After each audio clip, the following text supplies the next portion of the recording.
श्री स्वामी समर्थ मैत्रिणींनो, सविता किचनमध्ये तुमचे स्वागत आहे। आज आपण बनवणार आहोत धपाटे। चला तर मग सुरुवात करूया। इथे मी गव्हाचे 2 वाटी पीठ, ज्वारीचे 1 वाटी पीठ आणि बेसन अर्धा वाटी घेतलेला आहे।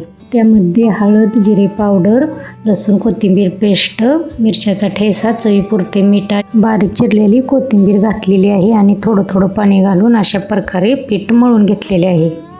आता आपण एक कापड घेणार आहोत आणि धपाटे थापून घेणार आहोत। अशा प्रकारे कापड घ्यायचं, पळपुटवर हातरायचे आणि त्यावर थोडंसं पाणी लावायचं आणि अशा प्रकारे धपाटे थापून घ्यायचे आहेत। पावसाळ्यातील पौष्टिक आहार म्हणलं तर धपाटे आहे। आणि हो, नागपंचमी झाली की आमच्या इकडे दुसऱ्या दिवशी धपाटे बनवले जातात। तुमच्या इकडे बनवले जातात का? बनवले जात असतील तर अशा सोप्या पद्धतीने तुम्ही धपाटे करू शकता। धपाटे थापून झाले की तव्यामध्ये थोडंसं तेल घालायचं आणि असे धपाटे तव्यामध्ये टाकून घ्यायचं आणि व्यवस्थित वरून तेल लावून खरपूस असे धपाटे आपण भाजून घेणार आहोत। महाराष्ट्रात काही भागातच अशी पद्धत आहे बरं का, पंचमी झाल्यानंतर दुसऱ्या दिवशी धपाटे करण्याची। आमच्या भागात अशी पद्धत आहे, त्यामुळे म्हणलं चला आपण रेसिपी बनवूया। खूप सोप्या पद्धतीने इथे मी धपाटे बनवलेले आहेत। मी इथे भाजणी वगैरे काही करून घेतलेली नाही। आपलं रोजचं वापरातले जे पिठे असतात, ज्वारीचे पीठ, गव्हाचे पीठ आणि बेसन पीठ, हे रोजचं घरातलं वापरायचंच पीठ आहे आपलं। त्यापासूनच मी आज धपाटे बनवलेले आहेत। यामध्ये तुम्ही आणखी पिठाचा वापर करू शकता, जसं की बाजरीचं पीठ, तांदळाचं पीठ, हे पण पीठ तुम्ही यामध्ये वापरू शकता किंवा पालेभाज्या वापरायचे असतील तर ते पण तुम्ही वापरू शकता।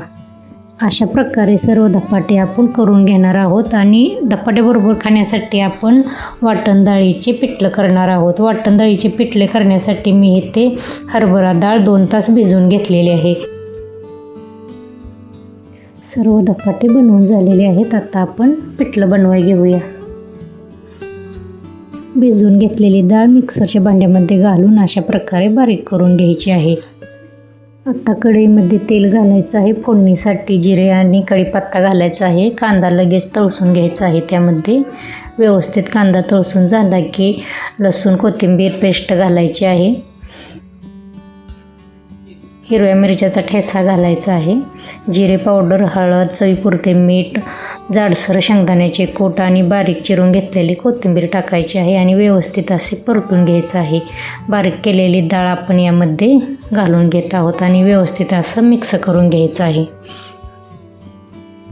एकसारखं असं हलवत राहायचं आहे। यामध्ये आपण पाणी घालणार नाही आहोत, त्यामुळे थोडंसं असं कढईला चिकटतं हे पिठलं, पण खायला टेस्ट एवढी छान लागते जी की बस, तुम्ही एकदा करून बघा। व्यवस्थित मिक्स करून झालं की 5 मिनटं वाफ काढून घ्यायची। नंतर झाकण काढून व्यवस्थित असं मिक्स करून घ्यायचं आहे। नंतर बारीक चिरलेली कोथिंबीर त्यावर घालायची आहे। हे झालं आपलं पिठलं तयार। खूप सोप्या पद्धतीने इथे मी तुम्हाला धपाटे आणि वाटण डाळीचे पिठलं बनवून दाखवले आहे। रेसिपी आवडल्यास लाईक, शेअर आणि सबस्क्राईब करायला विसरू नका। आणि हो, इंस्टाग्रामला फॉलो करायला पण विसरू नका।